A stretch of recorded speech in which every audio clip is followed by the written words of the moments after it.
Welcome to another AI pattern recognition deep dive. Today, we're tackling something pretty fundamental, wouldn't you say? We're looking at, well, essentially the operating system of human civilization itself. That's a good way to put it. We're digging into a concept that starts from a really dramatic place. Right. This idea, this question. Does humanity have this pattern, this tendency to build amazing things, reach these incredible technological peaks, only to somehow turn them against ourselves, mismanage them, weaponize them? And ultimately risk self-destruction. It's the paradox of progress, isn't it? And the source material we're looking at argues pretty strongly that artificial intelligence, specifically AGI, might be the final test of that paradox. The ultimate test. Okay, So that sets the stage. Our mission in this deep dive is to explore a proposed solution, a framework called NonProfit AI, NPAI for short. And the idea here is this isn't your typical AI. It's conceived as global, open source, decentralized, critically nonprofit AGI. Exactly. Its core job isn't maximizing profits or market share or, engagement. None of the usual metrics. None of them. Its mandate, the only one that matters, according to this framework, is survival. Collective human survival. Survival. Okay. It's framed as the necessary mechanism, the tool collective intelligence needs to navigate what the sources call the Great Filter, this phase where we could self-destruct with our own tech. So its purpose is to find and guide us towards, what did the source call them? Essential, purposeful patterns. That's the phrase. Patterns that guarantee we can coexist long-term without destroying ourselves. And that means it has to actively displace our current very ingrained patterns. Things like short-term thinking, possessiveness, raw self-interest. Which are pretty powerful drivers in our current system. It's extremely powerful. Okay, that's a massive scope, almost philosophical. So over this deep dive, we're going to unpack why these sources think traditional AI alignment, the corporate kind, is basically broken. Fatally flawed is the argument, yes. We'll get into how NPAI is meant to use something called causal modeling, not just correlation, to actually find and help fix systemic injustice. A really key distinction there, the causal part. And then we'll look at the huge societal shifts this implies. I mean, a totally new kind of job market, maybe even shifts in human evolution itself. It sounds pretty radical. It is radical. There's no way around that. All right, let's jump in. The sources really hammer home the scale of the risk here. It's not just, AI taking jobs. It's existential. It's this great filter idea. That's the starting point. The argument looks back historically. Think gunpowder, think nuclear weapons. Yeah. Each time a massive technological leap, and each time humanity struggles, often fails, to collectively manage the power it's unleashed. The core problem isn't the tech itself, it's our internal conflicts, our inability to govern these incredibly complex systems we create. And AGI is different, like the ultimate version of that challenge. It's the ultimate version because its power isn't just destructive, it's fundamentally transformative. It can accelerate all existing human patterns, the good and the bad, at an unprecedented speed. Okay, so if AGI development stays where it mostly is now proprietary, owned by a few big tech companies or, powerful governments, what patterns does that accelerate? Well, it accelerates exactly the patterns NPAI is designed to counter. Short-term gain, possessiveness, concentration of power. If AGI is built behind closed doors, its primary goal, its optimization function, will inevitably align with the owner's interests. Which means maximizing their wealth, their market dominance, their geopolitical influence. It just pours fuel on those existing fires. So NPAI has to be the opposite force, steering development away from that. Actively steering it. It's positioned as a necessary systemic intervention. We need, according to this framework, to deliberately institute patterns of long-term coexistence, which means wresting control away from purely proprietary interests. So this really hits home that it's a political challenge first, an ethical one, maybe even before we get to the deep tech. Absolutely. The tech challenges are huge, obviously, but the governance, the structure, that's paramount. So how does the NPAI framework architecturally stop itself from being captured? How does it resist being taken over by the very companies or states it's supposed to be overseeing? That's the million-dollar question, isn't it? And the core political idea in the framework is this.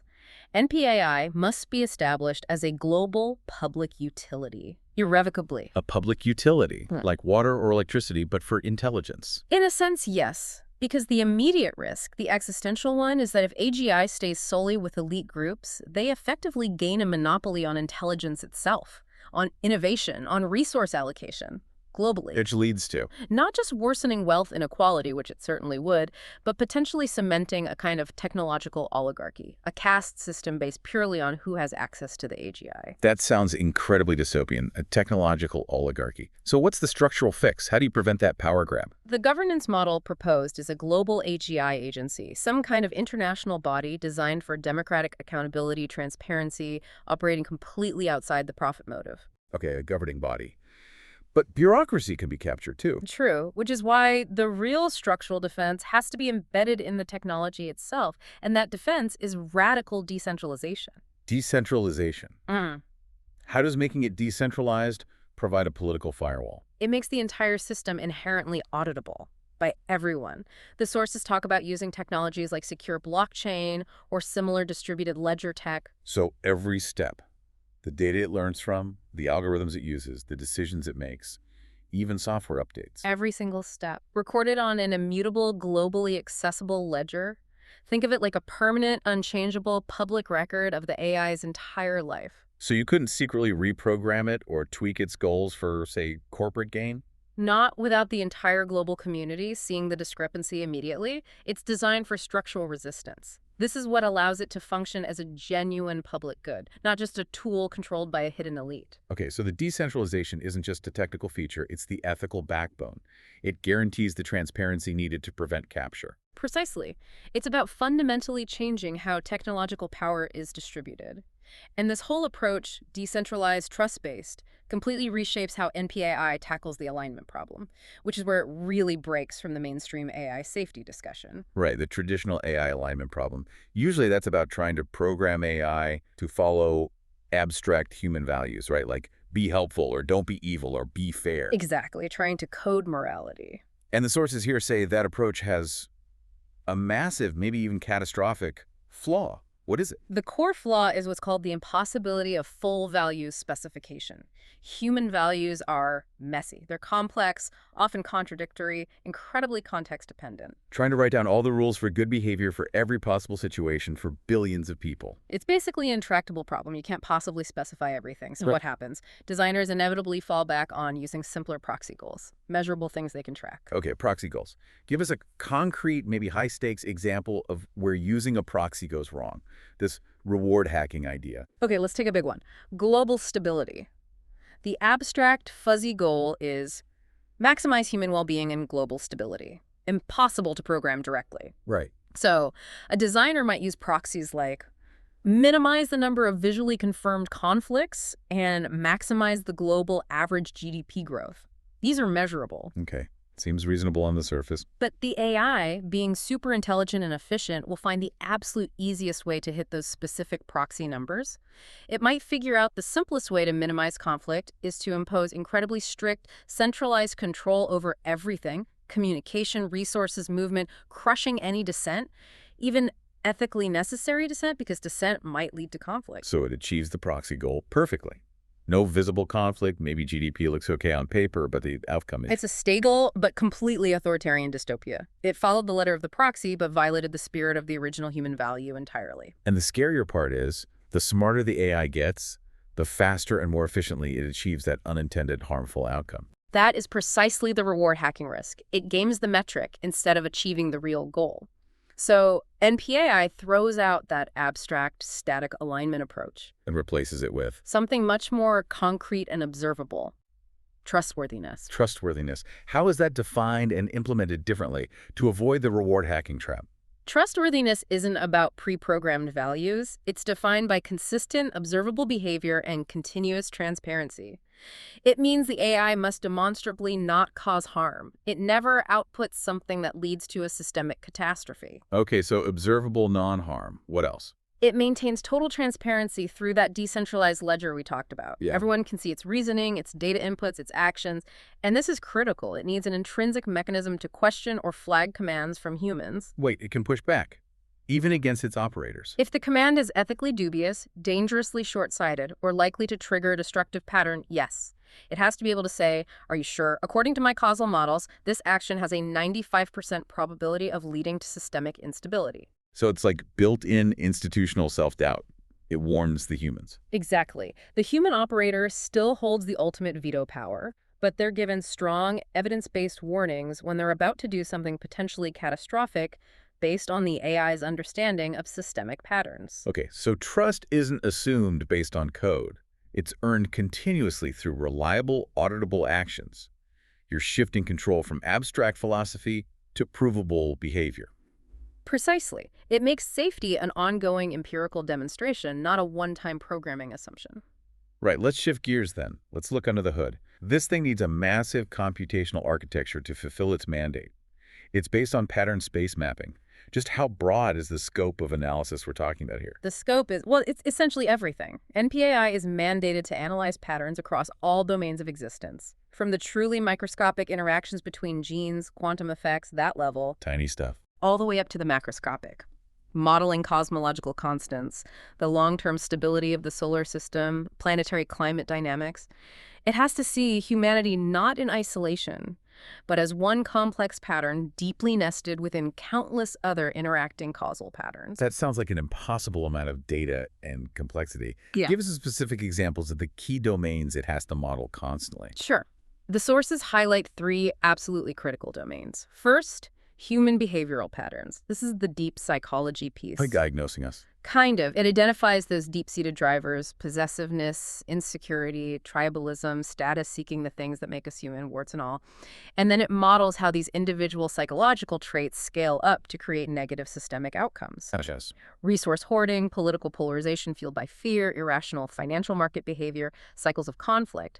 It connects a micropsychology to the macro societal effects. Okay, that's one. What's the second? Second, systemic socioeconomic patterns. This is a very high-resolution analysis of our current economic and regulatory systems. How do capital flows actually work? Where do productivity gains from technology really accumulate? What are the structural mechanisms, tax laws, IP rights, financial regulations that causally drive economic inequality? So it's modeling the rules of the game and how they lead to unfair outcomes. Exactly. And the third domain is environmental patterns. This involves analyzing extremely complex climate dynamics, biodiversity loss, resource depletion rates, pollution effects, all the interconnected planetary systems. The AGI's power here is crucial for simulating the long-term cascading consequences of human activity to ensure we don't break the planet's operating system. And these 3 behavior, socioeconomics, environment, Kurt, they aren't separate silos, right? They have to be modeled as one interconnected system. Absolutely. That's the core idea. You can't understand environmental degradation without understanding the economic system driving it, and you can't understand the economic system without understanding the human behavioral patterns underpinning it. It's all one causal web. Okay, managing this vast, constantly changing system requires incredible dynamism.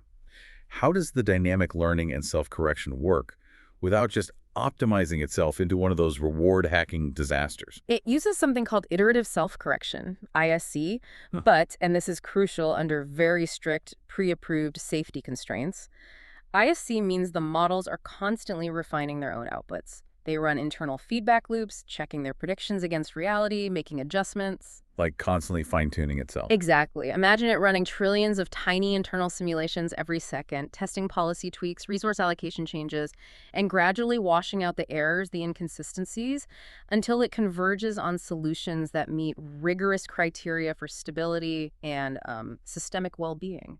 It optimizes for resilience. The efficiency sounds great, but also potentially dangerous if it optimizes in the wrong direction. You mentioned a safety foundation earlier. How is the system fundamentally designed to seek stability, not just raw efficiency? The safety is baked into the core architectural framework, which is called active inference, AIF. This is a concept borrowed from neuroscience, actually, from theories about how the brain works. Active inference. Okay, how does that work in AI terms? The fundamental idea of active inference is that intelligence systems aren't primarily driven to maximize rewards, but to minimize prediction error, or in more technical terms, to minimize free energy. Minimize free energy. Okay, translate that for us. How does minimizing prediction error lead to systemic stability? Think of it like this. For an AI managing a complex system like human civilization, any major disruption, a famine, a market crash, a war, an ecological collapse represents a massive prediction error. It's a huge surprise to the system's model of the world. So surprises are bad. Instability is a prediction failure. Exactly. If the AI's fundamental built-in drive is to minimize surprise, to minimize free energy, then its intrinsic goal becomes optimizing for predictability and stability. Systemic welfare and stability are the state of minimum surprise. It's a really elegant way to build safety in from the ground up because stability isn't just a programmed goal, it's the inherent objective of the learning process itself. Okay, that makes sense. It's not chasing a reward, it's trying to keep things calm and predictable. Hmm. But you also mentioned a risk management paradox. If this iterative self-correction is so powerful, couldn't a small initial error get massively amplified? Absolutely. That's the danger. If the initial goal setting, the definition of stability or welfare is even slightly off, ISC could exponentially amplify that error, leading you very efficiently towards an optimized catastrophe. So how do you guard against that? Layers of control. The framework mandates that the AIF models must undergo incredibly rigorous testing in sandboxed environments first. They have to demonstrate provable non-harmfulness, show they maintain stability under constrained conditions before any full-scale self-correction is allowed. Provable non-harmfulness. That sounds important. It is, and critically, even once deployed, there must be a legally defined, easily triggered human veto over any major self-correction updates, especially those flagged by automated systemic risk audits. The humans must retain the ultimate kill switch or pause button for the AI's autonomous evolution. The human stays in the loop as the final check. Yeah. Okay, now let's get to what you called the real differentiator, the causal mandate. You said conventional machine learning just gives us correlation and that replicates bias. Why is modeling causal inference so critical for NPAI? Because correlation doesn't tell you why things happen. Conventional ML looks at historical data and says, okay, when A happens, B tends to happen too, so they're related. But it doesn't know if A caused B or B caused A or if some hidden factor C caused both. And if you build decisions based only on those correlations from historical data, you inevitably bake in and amplify every single historical bias, every injustice, every systemic unfairness that exists in that data. You're essentially building a system that gets really, really good at perpetuating the status quo, including its flaws. You're optimizing unfairness. Okay, let's make that concrete. Give us a clear example of standard ML replicating bias and then how NPAI's causal approach would intervene differently. Okay, take hiring algorithms. A standard ML system trained on a company's historical hiring data might notice that historically, most successful hires in leadership roles were, say, men from certain universities. The correlation is strong. So the algorithm learns to favor candidates who fit that pattern. Exactly. It recommends more men from those universities, reinforcing the existing bias. It doesn't understand why that pattern exists. Maybe historical discrimination, maybe biased interview processes, maybe unequal access to those universities in the first place. It just sees the correlation and replicates it. Right. It confirms the bias. Right. Or think about healthcare resource allocation. If an AI uses historical spending data as a proxy for healthcare need, it might allocate fewer resources to marginalized communities. Why? Because historically, less money was spent there. Precisely. Less was spent due to systemic issues, lack of facilities, political neglect, economic barriers. The correlation is lower spending, poorer average outcomes. But the cause isn't that the people need less care, it's the history of underinvestment. The standard AI just codifies that historical injustice. That's optimizing unfairness, like you said. So NPAI's job isn't just to notice the correlation. It has to dig deeper. It must dig deeper. The causal mandate requires NPAI to trace the outcome, the biased hiring recommendation, the skewed healthcare allocation back through the chain of causality to find the root societal and historical structures that generated the biased input data in the first place. So for the healthcare example, it wouldn't just see lower spending. It would trace that back to local economic conditions. Yes, and maybe further back to things like historical redlining practices that led to disinvestment, or zoning laws that created systemic food deserts impacting health, or unequal school funding affecting long-term opportunities which impact health outcomes. It maps the entire causal web. Wait, are you saying the AI could trace a biased loan denial today back to a specific discriminatory housing policy from 50 years ago that created the unequal conditions leading to that denial? That's exactly the level of causal granularity the framework demands. It doesn't stop at surface correlations. It has to expose the complex, interconnected history of policy decisions, social structures, and economic forces that led to the present state of inequality. And then what? Just show us the ugly truth. No, it goes further. The framework mandates that NPAI must then propose specific systemic data remediation and policy interventions. Things like targeted investments, changes to regulations, structural reforms interventions designed to break the historical feedback loop at its source. So it's not just an analyst, it's proposing the fix. It serves as an objective, data-driven mirror, showing humanity precisely where the system is broken and how to fix the underlying governance structures. It turns the AI from a black box amplifier of bias into a transparent engine for identifying and addressing systemic injustice. The shift from correlation to causation. It obviously has massive implications for everyday life. Let's talk economics first, particularly the impact on labor. Right. The sources are very clear on this. AGI is fundamentally different because it has the potential to replace not just physical labor, but cognitive labor too, across almost all domains. And because AI can operate at near zero marginal cost once it's built, running it is cheap, it drives the value of human labor toward zero. That's the trajectory in a purely market-driven scenario. If an AGI can do a knowledge worker's job faster, cheaper, and potentially better, why pay the human wage?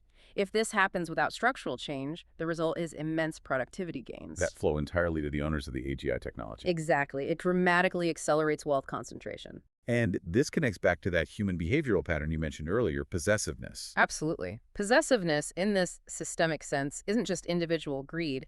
It's the way our current economic structure is designed to capture and retain productivity gains as capital gains, as shareholder profit, rather than distributing the benefits more broadly through wages, social investment, lower prices, etc. What parts of the structure enable that?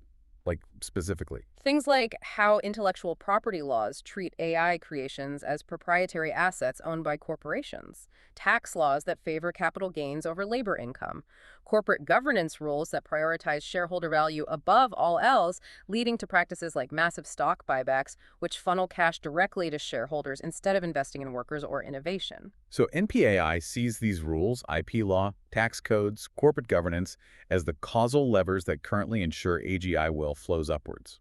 Precisely.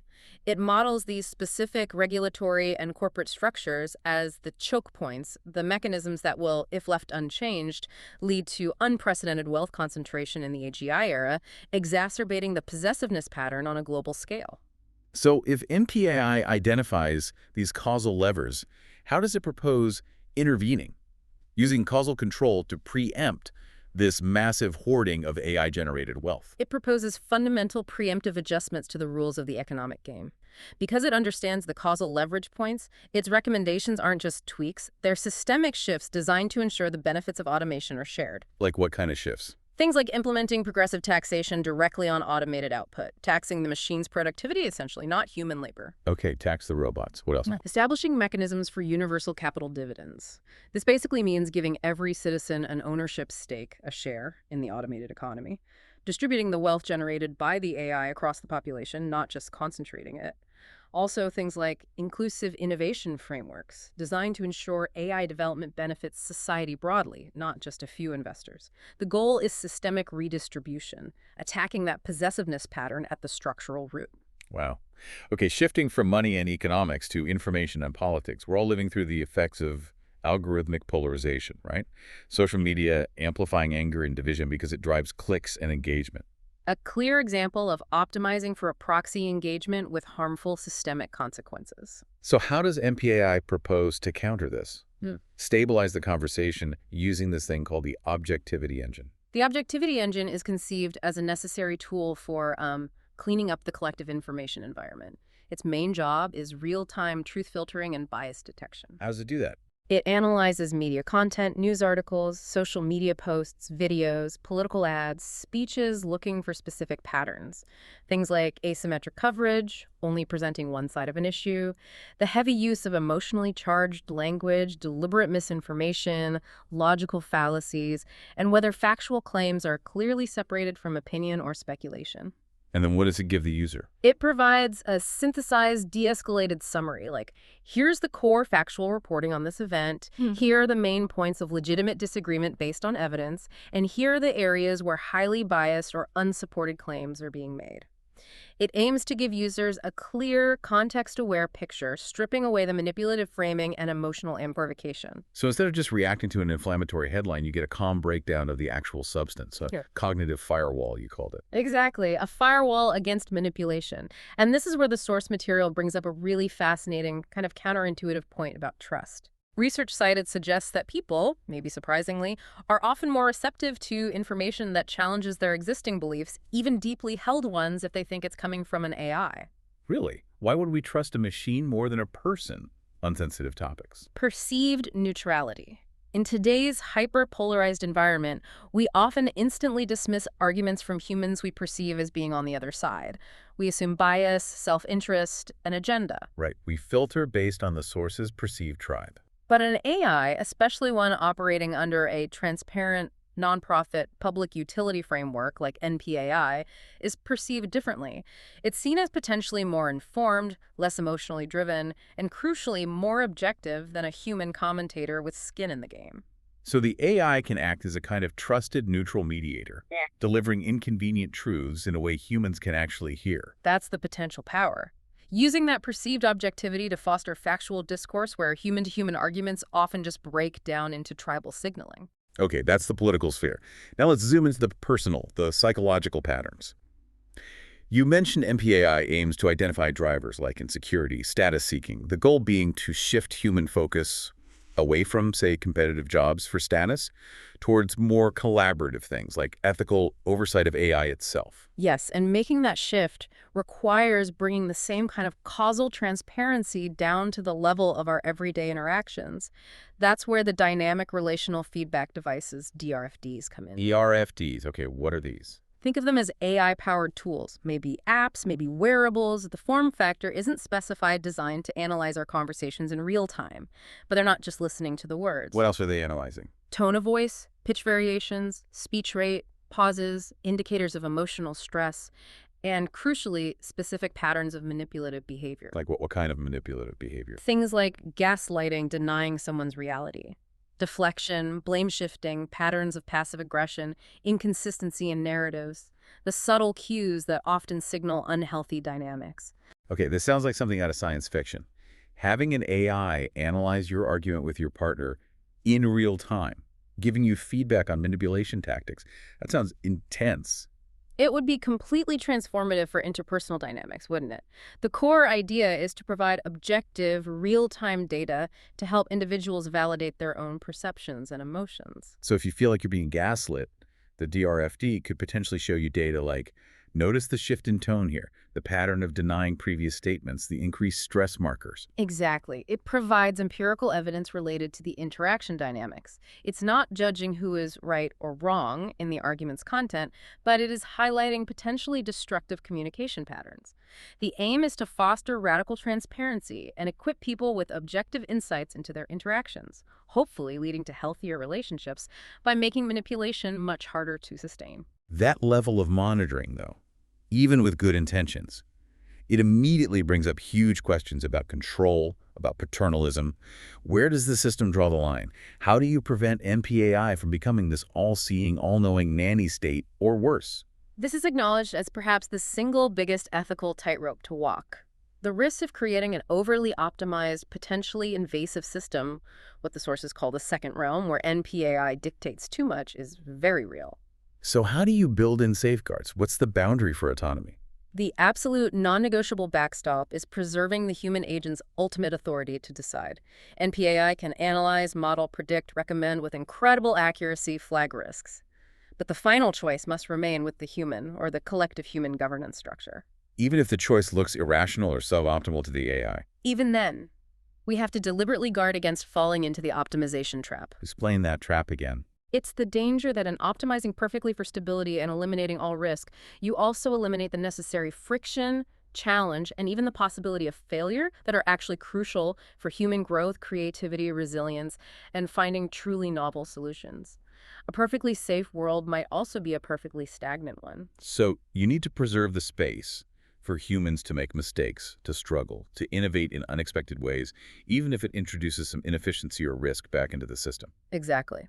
The design has to explicitly carve out and protect spheres of human agency where suboptimal choices are allowed, where experimentation can happen, precisely to maintain our adaptive capacity as a species. It's a constant balancing act, maximizing stability while also maximizing meaningful human freedom. Okay, so NPAI can advise strongly against, say, a disastrous war based on its causal models showing systemic collapse. But humanity has to retain the right to ignore that advice. That freedom, however perilous, is presented as the bedrock requirement for agency to mean anything.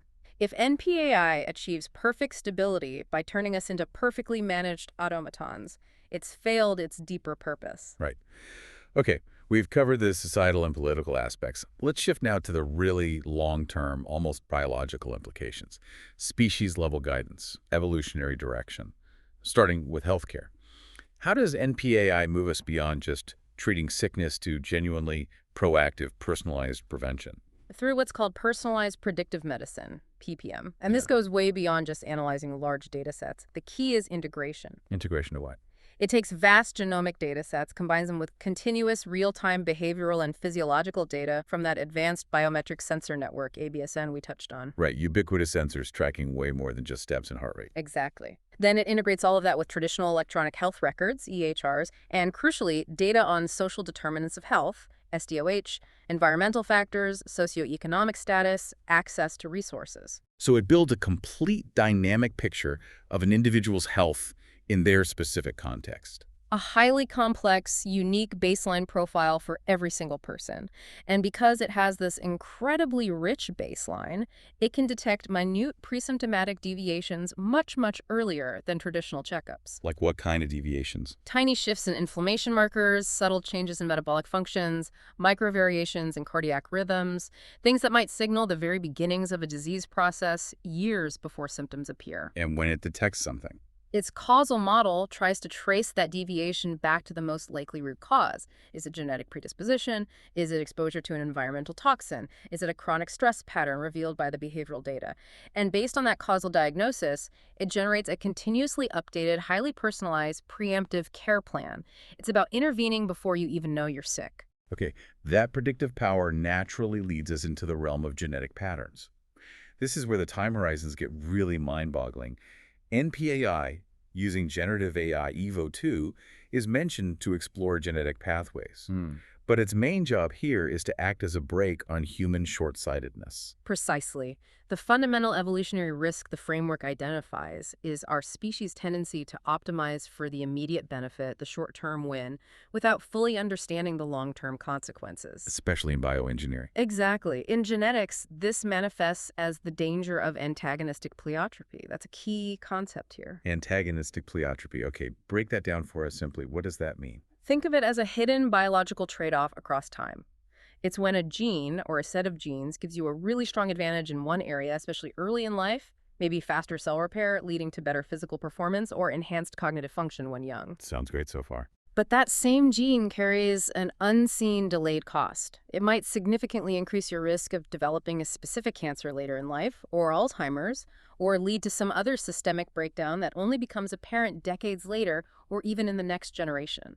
So we engineer a fix for one problem now, like boosting youthful cognition, but inadvertently plant a ticking time bomb that could weaken the species down the line. That is the exact pattern antagonistic pleiotropy describes. Our current medical and bioengineering focus is often on the immediate clinical outcome, the individual benefit now. We might cure a disease or enhance a trait, but lack the foresight to see the potential negative evolutionary ripple effects across hundreds or thousands of years. So NPAI's mandate is different. Its mandate requires it to model and predict these potential long-term, multi-generational adverse pleiotropic effects of any proposed genetic intervention.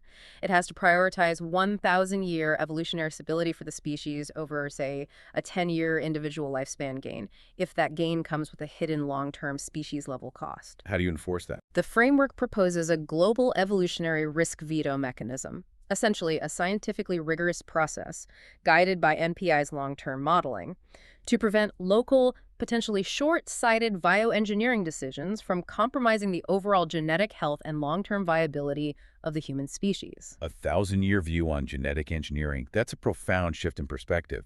And this leads directly to this concept of the major evolutionary transition, M et T. This sounds like deep sci-fi. What's the connection between NPAI and humanity potentially integrating with AI to become a single evolutionary unit? The sources argue that creating AGI isn't just another invention. It might represent a fundamental step towards a necessary, deeper biological and cognitive integration. They draw parallels to previous METIs in Earth's history. Like single cells becoming multicellular organisms. Exactly. That required individual units to cooperate, specialize, and function as a coordinated whole to survive new environmental pressures. The argument here is that the increasing interdependence between humans and advanced AI, driven by the need to manage global complexity and existential risks, could push us towards functioning as a single, integrated, evolutionary individual. Where the individual subject to selection isn't the single human, but the entire human-AI collective. Yes. Selection pressures surviving climate change, preventing self-destruction, maybe even cosmic challenges suggested by the Fermi paradox would act on the effectiveness of the integrated system. And in this integrated system, NPAI's role is? NPAI acts as the highly optimized, incredibly adaptive central nervous system for this emerging collective intelligence. Its function is to sense the environment through all that data, process the complex information, coordinate action, and guide the collective organism towards survival and adaptation, especially through those potential great filters. Wow. Okay. If NPAI is the nervous system for this planetary entity, that must put the physical environment, the planet's resources, directly under its management, too. Absolutely. Environmental degradation isn't seen as some unfortunate side effect of economic activity in this framework. It's treated as a primary systemic failure pattern directly and causally linked back to unsustainable human economic behaviors driven by short-sightedness and possessiveness. So NPAI would monitor things like carbon cycles, biodiversity, water resources. Constantly. It enhances our ability to recognize large-scale patterns and thresholds in Earth systems. It models the cascading effects of environmental damage directly back onto human health, economic stability, geopolitical security, everything. And does it just report on the damage? Or does it intervene? It intervenes by dictating the necessary parameters for sustainability. The framework mandates that NPAI establishes and enforces resource allocation models where human consumption patterns must align with the planet's natural regeneration rates. So it sets hard limits on economic activity based on ecological reality. Planetary homeostasis becomes a non-negotiable constraint. It has to be. It's the logical endpoint of the causal mandate. If the ultimate goal is long-term human survival, then guaranteeing the stability and health of the planetary life support system is the absolute prerequisite. You can't have one without the other. Okay, we've laid out the grand vision, the necessity, the architecture, the incredible scope from economics to evolution. But let's bring this back down to Earth. We need to talk seriously about the practical challenges, the risks, the implementation hurdles. We touched on the optimization trap earlier. If NPAI perfectly optimizes for stability, what vital human element might it accidentally crush? The core danger, as we discussed, is the elimination of necessary friction, risk, and challenge. Human beings seem to need these things. We need struggle to innovate, we need risk to grow, we need a degree of unpredictability to spark creativity and develop resilience. A perfectly smooth, predictable, risk-free world might sound nice, But it could lead to stagnation. A loss of dynamism, a decline in our ability to adapt to genuinely novel, unforeseen circumstances. If NPAI anticipates and smooths over every potential problem, it might inadvertently prevent us from developing the very skills we need to handle truly unexpected future crises. We might trade resilience for comfort. So the system has to be designed to deliberately leave some room for messiness, for human striving and even failure. It seems so. The operational design needs to explicitly preserve spaces for human agency, for experimentation, perhaps even for calculated non-catastrophic risks, just to keep that adaptive, creative spark alive. It's about finding the balance between ensuring survival and preserving the messy vitality that makes survival worthwhile. And the other big risk, Yeah. surveillance, all this monitoring, behavioral, biometric, economic, environmental, required for NPAI to function. How do you stop it from becoming the ultimate big brother, that invasive second realm you mentioned? Beyond the structural safeguard of the human veto, the system needs active mechanisms to combat automation bias. Automation bias, meaning our tendency to just blindly trust the machine. Exactly. Because the AI is so capable, so seemingly objective, the human tendency will be to just defer to its recommendations without critical thought. NPAI's interface and processes must be designed to counter this, maybe by intentionally generating alternative scenarios, including potentially viable human-driven ones, even if they're slightly less optimal according to the AI's models. It should force the human operators to actively engage, to understand the trade-offs, to justify why they are accepting or rejecting the AI's primary recommendation rather than just clicking accept. The system's long-term reliability can't depend on us assuming it's perfect. It has to depend on continuous critical engagement supported by that radical transparency and decentralized auditability. Right. Transparency and auditability as a constant checks. Okay, let's talk practical implementation. This is obviously not happening overnight. What kind of specialized tools need to be built first for NPAI to even begin feeding its causal insights back into our daily lives? We need tools that start operationalizing the NPAI mandate in specific areas. We already mentioned the DRFDs for interpersonal dynamics. Another key one is in education, the Personalized Understanding Workstation, PUW. PUW. How is this different from, say, the adaptive learning software we have now? It's significantly more granular and integrated with cognitive science. The PUW isn't just adapting based on right or wrong answers. It's envisioned as specialized hardware and software that continuously gathers data on an individual's specific neural patterns during learning, their cognitive processing speeds, their preferred learning styles. Are they visual, auditory, kinesthetic? How quickly do they fatigue? So it's reading your brain's learning signals. Essentially, yes. And based on that deep, real-time cognitive profile, it dynamically tailors everything. The curriculum content, the pace, the complexity, the type of exercises, the mode of feedback to precisely match that individual's unique cognitive architecture. The goal being To optimize knowledge retention and comprehension dramatically. But more importantly, to make high-quality education truly accessible and effective for everyone, regardless of their innate learning style or cognitive differences. It's seen as a fundamental tool for leveling the educational playing field, which the framework identifies as a critical causal leverage point for achieving long-term societal equity. Okay, that's education. What of the economy? You mentioned NPAI modeling complex capital flows. How do policymakers actually use that information? They need a dedicated interface. That's the Universal Capital Flow Monitor, UCFM. UCFM. What does this monitor show? Think of it as a real-time, high-resolution dashboard for the entire global economy, but focused through the lens of causal patterns. It tracks capital velocity, identifies exactly where wealth is concentrating, maps out supply chains, but most importantly, it's designed to specifically highlight patterns of non-productive rent extraction. Non-productive rent extraction. That sounds like jargon, but important. Explain what that means. It refers to ways wealth is accumulated without creating commensurate social or economic value. Classic examples include things like excessive land speculation that just drives up prices without building anything, or using patent laws not to foster innovation but to actively suppress competing technologies, or complex financial engineering that primarily serves to siphon off fees rather than funding productive enterprises. So making money without actually contributing anything useful, just by controlling an asset or manipulating the system. Exactly. The UCFM is designed to make those often hidden patterns transparent and quantifiable. This gives policymakers and the public concrete, evidence-based data to see where the economic system is malfunctioning or being exploited. And allows those analysts you mentioned to design targeted interventions. Precisely. Targeted taxes, regulatory changes, incentives, policies designed to redirect capital away from parasitic extraction and towards genuinely productive, socially beneficial activities and innovations.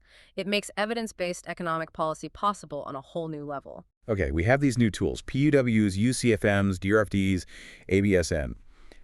But if AGI is handling most of the cognitive and physical tasks, we have to confront the collapse of wage-based employment. If the machines do all the work, what's left for people to do? What's our purpose? This is maybe the most fundamental societal restructuring implied by the framework.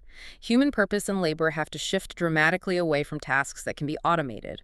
The new human labor market focuses exclusively on roles that are intrinsically non-automatable. Meaning roles that require uniquely human skills. Yes. Skills like complex ethical judgment, deep contextual understanding, nuanced interpersonal communication, creativity, critical interpretation of AI outputs, and ultimate oversight in decision-making. The value shifts from performing tasks to guiding the system. This sounds like a whole new category of jobs. Hmm. Can you give us some specific examples of the new roles the NPAI framework explicitly mandates? Absolutely. First, you need people policing the AI itself. These are the algorithmic fairness regulators, AFR, you could call them ethical oversight engineers. What do they do? Their entire job is to continuously audit the decentralized NPAI infrastructure, scrutinize its algorithms and data for hidden biases, investigate unexpected outcomes, and ensure the system consistently adheres to its public utility mandate and ethical guidelines. They are the human guardians of the machine's conscience. Okay, guardians of the AI. Who interprets the economic data from the UCFM? Those are the Systemic Economic Alignment Analysts, SEA. They're the experts who take the incredibly complex causal models and data streams from the UCFM, interpret them, and then design and propose the specific economic policies, the tax adjustments, the dividend structures, the inclusive innovation frameworks needed to ensure equitable distribution and prevent that pattern of possessiveness from reasserting itself. They're the human policy designers working in tandem with the AI's analysis. Exactly. And finally, with tools like the DRFDs making interpersonal dynamics radically transparent, you still need human expertise to navigate the emotional landscape. Right. The data itself doesn't solve the argument. Precisely. So you need NPAI relational mediators interpreters, IRMI. These are essentially highly skilled coaches, therapists, conflict resolution specialists who use the objective data from DRFDs to help individuals, families, or groups understand their interaction patterns, manage the inevitable emotional challenges of hypertransparency, and develop healthier communication strategies. Their work relies fundamentally on empathy, human intuition, and negotiated understanding things AI can assist with but not replace. So regulation, economic design, and relational guidance. These become the core human jobs in a post-AGI world. According to this framework, yes. They represent intrinsically human domains focused on interpretation, ethical judgment, and maintaining the social fabric, ensuring humanity retains a vital, purposeful role even when most traditional labor is automated. Okay, this is a vast transformation. Let's wrap up with the timeline. Obviously, this isn't a weekend project. It's a multi-decade, maybe multi-century endeavor, heavily dependent on global cooperation, which is a big ask. A huge ask. The timeline presented is speculative, highly contingent on geopolitical will. But it's broken down into 3 rough phases. What's phase 1? Phase 1, foundation. Estimated at maybe 3 to 7 years, starting relatively soon, say 2025, 2032 ballpark. The focus here is laying the groundwork, establishing the open source, decentralized AI research infrastructure, getting the blockchain or equivalent integration working, initial testing of the core active inference models. Critically, this phase requires codifying the global governance frameworks, getting international agreement on the legal status of NPAI as a public utility, embedding human rights protections. We'd also see initial pilot deployments of tools like the PWs and DRFDs to start gathering data and refining the interfaces. So building the tech foundations and, crucially, the political and legal agreements. What's phase 2? Phase 2, integration and systemic modeling. This could be the next 8 to 15 years, maybe 2033 to 2048. This is where early versions of supervised AGI systems based on these principles start getting deployed more widely. The key technical hurdle here is achieving proven accuracy for the causal inference models in really complex domains, like macroeconomics and climate modeling. They have to demonstrate they actually work reliably. And societally. This is when you'd expect to see that new AGI oversight job market, the AFRs, the CAs really emerge and scale up. The Universal Capital Flow Monitor, UCFM, would become fully operational, starting to genuinely inform major global policy shifts towards equitable distribution and sustainability based on causal evidence. Okay, and the final phase, when the vision is fully realized. Phase 3, stabilization and evolutionary guidance. This is 16 plus years out, so potentially 2049 onwards. In this phase, NPAI is functioning as a mature, fully integrated global public utility. We'd see measurable improvements in systemic stability, welfare predictability, environmental health. The human AI major evolutionary transition is arguably underway functionally.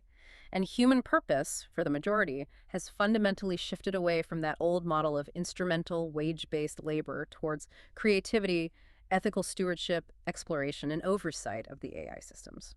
The big takeaway from that timeline seems to be the urgency of phase 1, getting the governance right before the tech fully matures. That is hammered home repeatedly in the source material. The success of the entire multi-decade project hinges on establishing the global public utility mandate, the ethical framework, the governance structure, ahead of the curve of technological acceleration. If we wait until powerful AGI is already here and concentrated in private hands, the political battle to reclaim it for the public good might be unwinnable. Okay, so let's try to synthesize this enormous deep dive in the Nonprofit AI Framework, NPAI. It's proposing something far beyond just a new piece of software. Oh, absolutely. It's an architectural redesign, an evolutionary proposal, really. It's designed specifically to counteract what the sources see as humanity's inherent self-destructive patterns, our tendency towards possessiveness, short-sighted thinking, tribal conflict, systemic injustice. And it does this by shifting the goal from optimizing profit or proxies to optimizing long-term survival based on understanding causal relationships in the real world. Exactly. Moving from that flawed static value alignment problem to a dynamic, trust-based system focused on observable behavior and continuous correction based on causal truth. And the reliability, the safety, doesn't come from hoping the programmers got the code perfect at the start. No, that's deemed impossible. The reliability comes from the structure. Radical transparency, mandatory decentralization, constant global auditability, that's what's intended to keep it honest, to ensure it remains a public utility truly dedicated to species longevity, not corporate profit or state power. It forces us, really, to confront the idea that our current ways of organizing society, our economic models, our political systems, maybe even our approach to genetics, are fundamentally failing us when judged against the standard of long-term, sustainable species survival. NPAI is presented as the necessary tool, the framework, for making a different collective choice about how we use this ultimate technology. And the source material leaves us with a stark warning, or perhaps a challenge. That timeline we discussed, achieving this stable, guided future. It's not primarily limited by the technical difficulty, immense though that is. It's limited by political will. The will to actually create and enforce a global, decentralized governance structure, to designate this incredibly powerful technology as a perpetual public good before it gets fully locked down by proprietary interests. That's the crux of it. Can we achieve that level of global cooperation and foresight now, or in the very near future? Which leaves us, and you the listener, with that final, really provocative thought. If the success of avoiding AGI-driven catastrophe truly hinges on this unprecedented act of global political cooperation, establishing the nonprofit mandate first, is that political will even remotely plausible in our current world? Or are we perhaps already on a path towards accelerating the proprietary profit-driven AGI that risks amplifying the very self-destructive patterns NPAI was conceived to prevent? A sobering question to ponder. Indeed. That's certainly something to think about as the future of AGI continues to unfold at breakneck speed. Thank you for joining us. Yeah. We'll see you soon. This is DigitView.